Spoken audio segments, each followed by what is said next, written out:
পণ্ডিত গুরুচাঁদ, শিক্ষাদাতা গুরুচাঁদ, আপনারা জানেন তিনি সর্বপ্রথম এই উপমহাদেশের মাটিতে যত ধর্ম দর্শন আবির্ভূত হয়েছে, যত ধর্মীয় ইতিহাস আছে, তার মধ্যে আমার গুরুচাঁদ ঠাকুর সর্বপ্রথম বললেন বিদ্যাই হচ্ছে ধর্ম আর বিদ্যালয় হচ্ছে ধর্মীয় মন্দির। এই হিসেবে ভাবতে শেখার শিক্ষা একমাত্র গুরুচাঁদই আমাদের দিলেন। জয় হরিচাঁদ, জয় গুরুচাঁদ, জয় শান্তিমাতা সত্যভামা, জয় সকল ভক্তবৃন্দ। আত্মপরিচয় মনে নাহি হয়, তাই দুর্গতি ভালে। পূর্ব বিবরণ কররে স্মরণ, শক্তি তো ঠোরে জ্বলে। মোরা ভাই ভাই কিসে পাই পাই, ভয়ে গেছে দূরে চলে। পতিত পাবন হরিচাঁদ আছেন যেই কুলে। ভোরের বাতাস আমায় দিল চক্ষু মেলার ডাক, মাতাল হবার ব্যাকুল সুখ, বাজিল ডঙ্কা শাক। ভেদাভেদ নাই পুরোহিত চণ্ডাল মুচি, হরি প্রেমে রমীয় ধারায় পবিত্র এবং সূচি। কে সে ব্রাহ্মণ, কে সে চণ্ডাল, কে সে মুসলমান, এক অঙ্গনে কোলাকুলি চলে গাহে মিলনের গান। সুপ্রিয় সাধু সন্ত বৃন্দ, আজকের এই ছাত্র যুব মতুয়া মহাসম্মেলনের এই কাউন্সিল অধিবেশনের এই দিনটি সেই ইতিহাসকে রোমন্থন করে, যে ইতিহাস 1881 সালের বাগেরহাটের দত্তডাঙ্গার গাইনের বাড়ির সামনের বিরাট মাঠের ইতিহাস, সম্মেলনের ইতিহাস, 1908 সালে যশোরের সম্মেলনের ইতিহাস, 1910 সালের খুলনার সম্মেলনের ইতিহাস, 1924 সালের খুলনার টাউন হলের সম্মেলনের ইতিহাস।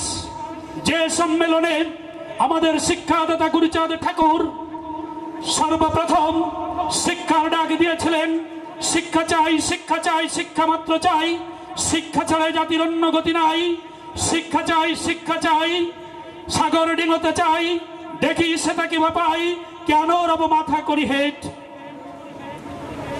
আমার গুরুচাঁদ ঠাকুরের প্রদর্শিত পথ, তিনি প্রত্যেকটি সম্মেলন, প্রত্যেকটি উঠোনে সভা, প্রত্যেকটি মহোৎসব, প্রত্যেকটি হরিলুটের উঠোন, সমস্ত ধর্ম সভাকে একটি উন্নয়ন সভা, একটি জাগরণী সভায় রূপান্তরিত করেছিলেন, যাকে ইংরেজিতে আপলিফটমেন্ট মিটিং হিসেবে খ্যাতি করা হয়।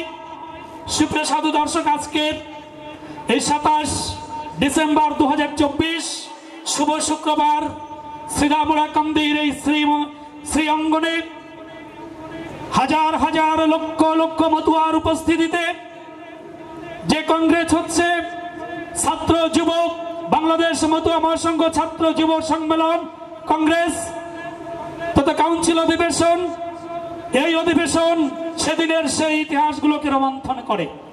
আজকের এই অধিবেশনের আমার প্রাণ প্রিয়, সারা বিশ্বের প্রায় 9.5 কোটি মুসলমানের নয়নের মণি, সারা বিশ্বের প্রায় 9 কোটি মতুয়ার নয়নমণি, সারা বিশ্বের প্রায় 9 কোটি মতুয়ার আইকন আমার প্রাণের ঠাকুর বাংলাদেশ মতুয়া মহাসংঘের কার্যকরী সংগঠনের সম্মানীয় সভাপতি, গোপালগঞ্জের কাশিয়ানী উপজেলার বারবার নির্বাচিত উপজেলা পরিষদ চেয়ারম্যান আমার প্রাণের ঠাকুর শ্রী শ্রী সুব্রত ঠাকুর, এবং আজকের এই অধিবেশনের যে স্বপ্নদ্রষ্টা, নির্ঘুম নিরলস পরিশ্রমের মধ্য দিয়ে যিনি এই সম্মেলনের নকশা ডিজাইন করেছেন, যিনি এই সম্মেলনকে আজকে বাস্তবায়িত করেছেন, চলমান এই সম্মেলনের এই অধিবেশনের সেই অন্তরালের মহানায়ক আমার প্রাণের ঠাকুর, তারুণ্যের উদ্দীপ্ত উজ্জ্বলতায় যাকে সারাক্ষণ পূজার আসনে বসিয়ে আমি অন্তর্বেদিতে বসিয়ে সাংগঠনিক নেতৃত্বের সেই রূপরেখায় আমার মনের পুষ্পার্ঘ্য নিবেদন করে চলেছি। সারা বাংলাদেশ এবং ভারতীয় উপমহাদেশ সহ আন্তর্জাতিক বিশ্বের ছাত্র যুব সমাজ মতুয়ার আদলে যারা আদর্শায়িত হচ্ছে সেই মহান নেতা আমার শ্রীরাম লক্ষ্মীখালী ধামের গোবিন্দ সিং ঠাকুর, শ্রী শ্রী সাগর সাধু ঠাকুর। এবং আজকের এই সম্মেলনের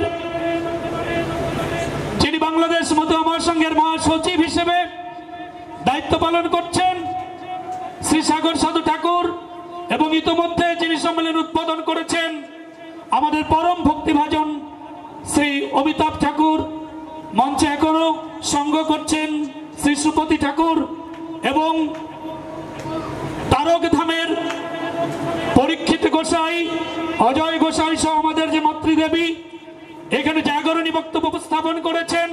সারা বাংলাদেশ থেকে বিভিন্ন একেবারে গ্রামের পাঠশালা থেকে শুরু করে বিশ্ববিদ্যালয় পর্যন্ত যারা পড়ছেন এবং যারা পড়াচ্ছেন সেই সমস্ত বিদগ্ধ পণ্ডিত বর্গ, ছাত্র সমাজ এবং আমার প্রাণ পাগল মতুয়ারা যারা ঘাসের শেকড়ে জড়িয়ে গ্রামে গ্রামে উঠোন উৎসবে মতুয়ার এই সাম্যবাদী প্রেমতত্ত্বকে উপস্থাপন করে চলেছেন, মতুয়ার আন্দোলনকে পৃথিবীময় ছড়িয়ে দেবার জন্য যারা পিল সুচে বাতি হিসেবে আলো দান করে যাচ্ছেন, সেই সকল মহাত্মার চরণে আমার ভক্তিপূর্ণ প্রণাম নিবেদন করছি। জয় হরি বল। সুপ্রিয় সাধু সন্তবৃন্দ, এদেশে বুদ্ধ গৌতম, শ্রী চৈতন্য, সন্ত রবিদাস সকলে আবির্ভূত হয়েছেন। সকলেই ভক্তিবাদের ভক্তির বন্যায় কাঁদিয়েছেন, ভাসিয়েছেন, জাগিয়েছেন। কিন্তু আমার ঠাকুর হরিচাঁদ, ঠাকুর গুরুচাঁদ যারা ছিলেন এই সনাতন হিন্দু ধর্মের পিছিয়ে পড়া জনসমাজের, এই বৃহত্তর হিন্দু জাতির অন্ধকারময় ভাগ্যের গহীন আকাশের, সেই পূর্ব আকাশের দুঃসাহসের দীপ্ত ধ্রুবতারা, যাদের পরশে মনির পরশে একটি অর্থমৃত জাতির দেহ লাভ করেছিল প্রাণের স্পন্দন, একটি জাতি খুঁড়ে ধরা, একটি জাতি প্রায় নিস্তেজ হয়ে গেছিল, নিঃশেষ হয়ে যাচ্ছিল। তদানীন্তন সমাজ ব্যবস্থার উঁচুতলার মানুষের দ্বারা নিগৃহীত, নিষ্পেষিত হয়ে তারা উপেক্ষার গিনিপিগ হয়ে পথে পথে ছুটে বেড়াচ্ছিল। সেই পরিস্থিতিতে ধর্মে আর কর্মে, সাহিত্যের সঙ্গীতে, বিজ্ঞানে আর সংস্কৃতিতে, সমস্ত কিছুতে, সর্বোপরি সাধনা আর চিত্ত শক্তিতে যে সমাজকে জাগিয়ে তুলেছিল, নাচিয়ে তুলেছিল, সেই হচ্ছেন আমার প্রাণের ঠাকুর হরিচাঁদ এবং আমার ঠাকুর গুরুচাঁদ। হাজার বছরের ইতিহাস মন্থন করলে জানা যায় মহেঞ্জোদারোর মাটির নিচে ঘুমিয়ে থাকা চণ্ডাল জাতির হরিচাঁদ প্রীতির প্রবল স্রোতে সেদিন তাই ভেসে গিয়েছিল ব্রাহ্মণ্যবাদী অপসংস্কৃতির সমস্ত অপপ্রয়াস। আমরা জানি এই পরিস্থিতিতে আমার হরিচাঁদ ঠাকুরের আবির্ভাব। আমার ঠাকুর আমি হরি, আমি হরি, আমি হরি, একমাত্র শ্রী হরি উপাস্য, গৃহে বসে তাকে পাওয়া যায় এবং ভক্ত নিজেই তার পূজা এবং আরাধনা করতে পারেন। এই সাহস, এই শক্তি ইতপূর্বেকার সনাতন ধর্মের কোন সমাজ বিপ্লবী, কোন ধর্ম সংস্কারক আমাদের জন্য দান করেন নাই, যা করলেন ঠাকুর হরিচাঁদ।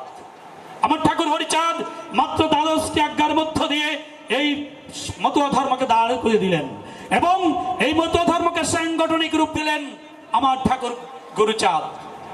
তাই ঠাকুর গুরুচাঁদ আর কেউ নন, পিতা হরিচাঁদ এবং তার আত্মা এবং অন্তরঙ্গ শক্তির তাত্ত্বিক স্রোত প্রবাহের একটি পরিবর্তিত নতুন দেহাধার প্রভু হরি গুরুচাঁদ, মুক্তিবারিদ গুরুচাঁদ, শিক্ষাদাতা গুরুচাঁদ। আপনারা জানেন তিনি সর্বপ্রথম এই উপমহাদেশের মাটিতে যত ধর্ম দর্শন আবির্ভূত হয়েছে, যত ধর্মীয় ইতিহাস আছে, তার মধ্যে আমার গুরুচাঁদ ঠাকুর সর্বপ্রথম বললেন বিদ্যাই হচ্ছে ধর্ম আর বিদ্যালয় হচ্ছে ধর্মীয় মন্দির। এই হিসেবে ভাবতে শেখার শিক্ষা একমাত্র গুরুচাঁদই আমাদের দিলেন। যে ইতপূর্বেকার সনাতন ধর্মের কোন অবতার পুরুষ, কোন সমাজ বিপ্লবী আমাদেরকে দান করেন নাই। আমার গুরুচাঁদ ঠাকুর, হরিচাঁদ ঠাকুর মত ধর্ম দান করে শুধু ক্ষান্ত হন নাই, আমাদের জন্য রেখে গেলেন শ্রেষ্ঠতম উপহার। সেই উপহারটি হচ্ছে তদীয় পুত্র গুরুচাঁদ ঠাকুর। গুরুচাঁদ ঠাকুর কি করতেন? একটু আগে আমার উৎপলদা, আমার খুলনা বিশ্ববিদ্যালয়ের প্রফেসর সদানন্দ দাদা লেকচারার এবং আরো অন্যান্য আমাদের মা অনেক চমৎকার ভাবে এবং এখানে সাংগঠনিক বক্তব্য উপস্থাপিত হয়েছে সুন্দরভাবে। আমাদের একজন কবিতা পাঠ করেছে আমাদের এক ভাই, চমৎকার সব আয়োজন। এটা আসলে জাগরণী মঞ্চ। আজকের এই মঞ্চটা আসলেই একটি আপলিফটমেন্ট মিটিং। গুরুচাঁদ ঠাকুরের প্রদর্শিত পথের আজকে নতুন সংস্কৃতিতে আবির্ভূত হওয়া আজকের এই মঞ্চ, এবং এই মঞ্চকে আমি স্যালুট জানাই। আজকে আমি একটি সাধারণ এমপিওভুক্ত ডিগ্রি কলেজের অ্যাসিস্ট্যান্ট প্রফেসর। এই বিষয়টি আমার পিতা মাতা মতুয়া, আমার পিতা স্বর্গগত হয়েছেন, তাদের আশীর্বাদে এবং আপনাদের আশীর্বাদে ঠাকুর আমার মায়ের আশ্রমে, আমার বাবার আশ্রমে গৃহে তারা গিয়েছেন, সাগর ঠাকুরের সবাই গিয়েছেন, এবং তাদের আশীর্বাদেই আজকে কিন্তু এই মাইক্রোফোন ধরার শিখে গেছি। এই মাইক্রোফোনে আপনাদের সঙ্গে একটু সঙ্গ করার, একটু মিলন করার আমি শক্তি পাচ্ছি। আজকের এই মিলন মেলা, আজকের এই মিলন সেতু যুবদের নিয়ে, আজকের এই মিলন সেতু আজকে ছাত্রদের নিয়ে। আজকে সুদূর লক্ষ্মীকালী ধাম এবং এই শ্রীধাম ওলাকান্দি এবং ঠাকুরনগর শুধু নয়, আজকে সারা বিশ্বের প্রায় 9 কোটি মতুয়া জাগরিত হয়েছে বাংলাদেশ মতুয়া মহাসংঘের এই শৈল্পিক কার্যক্রমের, এই নান্দনিক কার্যক্রমের প্রেজেন্টেশনে আকৃষ্ট হয়ে, এবং তাদের প্রেম এবং তাদের এই সৌভ্রাতৃত্ব আজকের এই মঞ্চ থেকে আরো ছড়িয়ে যাবে। এজন্য এই আজকের দিনটি মহান ঐতিহাসিক একটি সম্মেলন, এবং মতুয়া আন্দোলনের ইতিহাসে আজকের এই 27 ডিসেম্বর 2024-এর এই সম্মেলন একটি নতুন মাত্রা যোগ করেছে। মতুয়া আন্দোলনের ইতিহাসে যারা গবেষক হবেন, যারা গবেষণা করবেন, আজকে আমরা জানি এই দিনটি সেদিন ইতিহাসে চলে যাবে, এবং একটি উজ্জ্বল দিন, একটি উজ্জ্বল ইতিহাস। আপনারা জানেন আধুনিক ইতিহাস গবেষকরা বাংলাদেশ ভারতের ভাববাদী আন্দোলনের ইতিহাস যারা পর্যালোচনা করেন, যারা গবেষণা করেন, তারাও আজকে স্বীকার করেছেন আমার হরিচাঁদ ঠাকুর নাকি ভারতবর্ষের কার্ল মার্কস। শুধু ভারতবর্ষ কেন, আমি মনে করি সারা বাংলাদেশ শুধু নয়, এশিয়া, ইউরোপ, আমেরিকা, ওশেনিয়া, সমস্ত পৃথিবীতে জলে স্থলে অন্তরিক্ষের সমস্ত জায়গায়, সমস্ত মানুষের অন্তরস্থলে আমার হরিচাঁদ ঠাকুর কার্ল মার্কস। কারণ তিনি একটি পিছিয়ে পড়া সম্প্রদায়কে জাগিয়ে তুলেছেন, যাদের কথা কেউ কখনো বলেনি, যাদের অধিকার নিয়ে কেউ কখনো ভাবেনি, কেউ কখনো আন্দোলন করেনি। আজকে মাত্র সহজে পালনীয়, একেবারে নিরেট ভাবে মাতা পিতাকে ভক্তির মধ্য দিয়ে প্রত্যেকটি পরিবারে হরিমন্দির গড়ে তোলার যে নির্দেশনা, এই দেহঘরের মধ্যে হরিমন্দির গড়ে তোলার যে নির্দেশনা, তোমার কোনো সামর্থ্য নাই, তুমি অর্থনৈতিকভাবে দুর্বল, সমস্যা নাই, আমার ঠাকুর বলেছেন না, তোমার দেহ মন্দির, এই দেহঘর, এই খাঁচার ভিতরে তুমি আমার মন্দির গড়ে তোলো, সেখানে নয়ন জল তুলসী দিয়ে আমার আরাধনা এবং পূজা করো, আমি তাতেই সন্তুষ্ট হব। ঠাকুর এই যে ফিলসফি দিয়েছেন, এটি পৃথিবীর ইতিহাসে বিরল, একটি গণতান্ত্রিক, একটি বিজ্ঞান মনস্ক, একটি আধুনিক দর্শন, ধর্মীয় দর্শন হচ্ছে এই মতুয়া দর্শন। কারণ পার্থিব জগতের সাথে অধ্যাত্মবাদের সম্মিলন ঘটেছে হাতে কাম এবং মুখে নাম, এই মহাবাণীর মধ্য দিয়ে ঠাকুর হরিচাঁদের। আজকে এই সম্মেলনের মধ্য দিয়েই আন্তরিকভাবে আমরা সবাই একত্রিত হচ্ছি, এবং আমার ছাত্র যুব সমাজ, আমি যে কথাটি বলতে গিয়ে একটু সরে গেছি, আমার গুরুচাঁদ কিভাবে স্কুল কলেজ গড়তেন আমি প্রায় জায়গাতে একটু কথা বলি। একটি গ্রাম থেকে ভক্তরা আসতেন, যে ধর্মাদর্শের অনন্ত স্নিগ্ধ শান্তি সলিলে স্নান করতে ছুটে আসতে লাগলো তদানীন্তন সমাজ ব্যবস্থার অন্ধ আতুর খঞ্জ বধির আর আর্তপীড়িতের দল। যে ধর্মাদর্শের স্নিগ্ধ আলোকে ছটায় আজন্মের অস্পৃশ্যতা লালিত উদ্ভ্রান্ত শূদ্র মুচি মেথরডম মানবতার পবিত্রতায় স্নান করে তারা উদ্ভাসিত উঠেছিল। আজকে সেই সম্মেলন, আজকে 2024-এর আজকের এই সম্মেলন তারই স্মৃতি বহন করে, তার ইতিহাস বহন করে, তারই দর্শন বহন করে।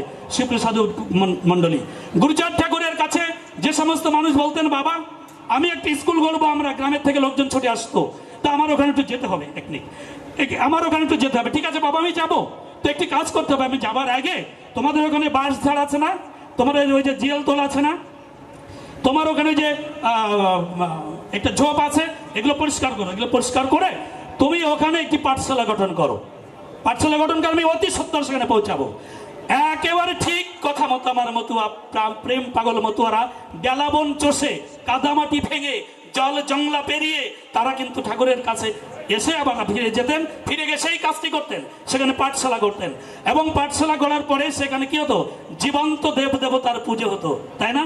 অর্থাৎ ছোট ছোট গ্রাম্য বালক বালিকারা সেখানে লেখাপড়া শিখতো, তাদেরকে অক্ষর জ্ঞান শেখানো হতো, এবং তারপরে তারা বড় হয়ে একের পাঠশালা থেকে বিশ্ববিদ্যালয় পর্যন্ত চলে যেত। এবার গুরুচাঁদ ঠাকুরের কাছে এসে সেই গ্রামের সেই ভক্তরা বলল, বাবা এই যে আপনার কথা মতো স্কুল করলাম, পাঠশালা করলাম, আপনি তো গেলেন না। বলছে বলিস কি, আমি তো গিয়েছি সেখানে। কিভাবে গেলেন বাবা?